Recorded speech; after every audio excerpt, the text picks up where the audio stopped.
मंगळागौरीची कहाणी. आटपाट नगर होतं. तिथे एक वाणी होता. त्याला काही मुलगा नव्हता. त्याच्या घरी एक गोसावी येई. अलक म्हणून पुकारा करी. वाणीची बायको भिक्षा आणि निपुत्रकाच्या हातची भिक्षा घेत नाही असे म्हणून तो निघून जाई. ही गोष्ट तिनं आपल्या पतीला सांगितली. त्यानं तिला युक्ती सांगितली. दाराच्या आड लपून बस. अलक म्हणता सुवर्णांची भिक्षा घाल अशी भिक्षा झोळीत घातली. गोवांचा नेम मोडला. तो बाईवर रागवला. मूलबाळ होणार नाही असा त्यानं शाप दिला. तिनं त्याचे पाय धरले. गोवांनी उशाप दिला. गोवा म्हणे, तुझ्या पतीला सांग, निळ्या घोड्यावर बस, निळं वस्त्र परिधान कर, रानात जा, तिथं घोडा आडेल, तिथं खण देवीची प्रार्थना कर, देवी तुला पुत्र दे. वाण्याच्या पत्नीने वाण्याला सांगितले. वाण्याने त्याप्रमाणे केलं. रानात घोडा अडला. तिथं खणताच अतिशय सुंदर देऊळ लागलं. त्याला हिरे जडित खांब होते. मानकांचे कळस होते. आतमध्ये देवीची सुंदर मूर्ती होती. त्याने श्रद्धायुक्त अंतःकरणाने मनोभावे पूजा केली. त्यामुळे देवी प्रसन्न झाली. तिने वर मागण्यास सांगितलं. वाणी म्हणाला, सर्व काही आहे पण संतती नाही, पुत्र नाही, म्हणून दुःखी आहे. देवी म्हणाली, तुला संततीचं सुख नाही. मी प्रसन्न झाले आहे तर तुला वर देते. अल्पायुषी पुत्र घेतलास तर गुणी मिळेल.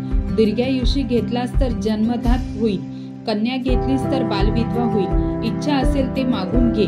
त्यानं अल्पायुषी पुत्र मागितला. तेव्हा देवीनं, माझ्या मागच्या बाजूला जा, तिथे एक गणपती आहे, त्याच्या माग आंब्याचं झाड आहे. गणपतीच्या दोंडावर पाय दे, एक फळ घे, घरी जाऊन बायकोला खाऊ घाल, म्हणजे तुझा कार्यभाग होईल. असं सांगून ती अदृश्य झाली. वाण्यानं त्याप्रमाणे केलं. गणपतीनं सांगितलं, तुझ्या नशिबी एकच फळ आहे. फळ घेऊन घरी आला.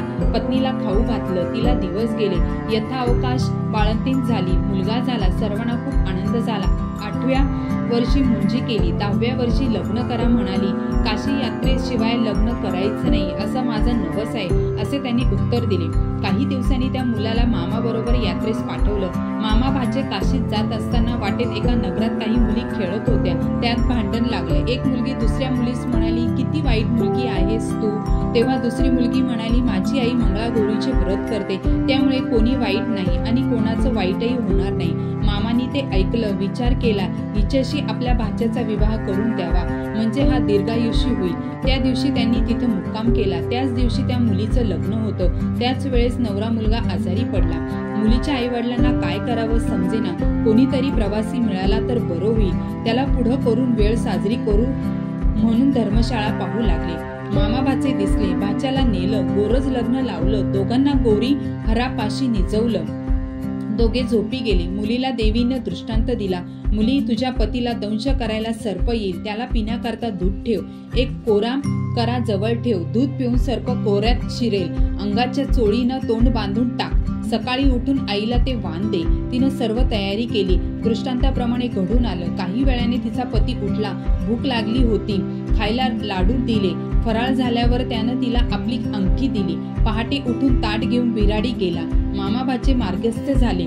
दुसऱ्या दिवशी हिनं सकाळी उठून स्नान केलं. आईला वाण दिलं. आईनं उडून पाहिलं तो आत हार निघाला. तो आईने कन्येच्या गळ्यात घातला. पुढे पहिलावर मंडपात आला. मुलीला खेळायला आणलं. ती म्हणाली, हा माझा पती नाही, मी त्याच्याबरोबर खेळत नाही. रात्रीची लांडवाची व अंगठीची खूण काही पटेना. आई बाबांना पंचायत पडली. हिचा पती शोधायचा कसा. त्यांनी अन्नछत्र चालू केलं. जो ब्राह्मण येईल त्याचे पाय अंगठी घालून मुलीनं धुवावेत. आईनं पाणी घालावं, भावानं गंध लावावा आणि बापानं विडा द्यावा, असा क्रम चालू केला. शेकडो लोक येऊन जेवू लागले. इकडे मामा भाचे काशीस गेले. तीर्थयात्रा, दानधर्म केला. ब्राह्मणांचा आशीर्वाद घेतले. एके दिवशी भाच्याला मूर्छा आली. यमदूत प्राण न्यायला आले. मंगळागौर आडवी आली. त्या दोघांचं युद्ध झालं. यमदूत पळून गेले. गौर तिथं अदृश्य झाली. भाचा शुद्धीवर आला व मामाला सांगू लागला, मला असं स्वप्न पडलं. मामा म्हणाला, ठीक झालं, तुझ्यावरचं संकट टळलं. उद्या आपण घरी जाऊ. परत येताना लग्नाच्या गावी आली. तळ्यावर स्वयंपाक करू लागले. तेव्हा दासीने सांगितलं, इथे अन्नछत्र आहे, तिथं जेवायला जा. ते म्हणाले, आम्ही परान्न घेत नाही. दासींनी यजमानीस हे सांगताच त्यांनी पालखी पाठवली. मोठ्या मान सन्मानाने घरी नेलं. पाय धुताना मुलीनं पतीला ओळखलं. पतीनं अंगठी ओळखली. आई वडिलांनी त्याला खून विचारताच त्यानं लांडवाचं ताट दाखवलं. सर्वांना खूप आनंद झाला. भोजन समारंभ झाला. मामा भाचे सून घेऊन घरी आले. सासूनं सुनेचे पाय धरले. तुझ्यामुळं माझा मुलगा वाचला असं म्हणाली. तेव्हा तिनं सांगितलं, मला मंगळागौरीचं व्रत असते, हे सर्व तिची कृपा. सासरची, माहेरची, घरची, दारची माणसं सर्व एकत्र झाली. त्या व्रताचं उद्यापन केलं.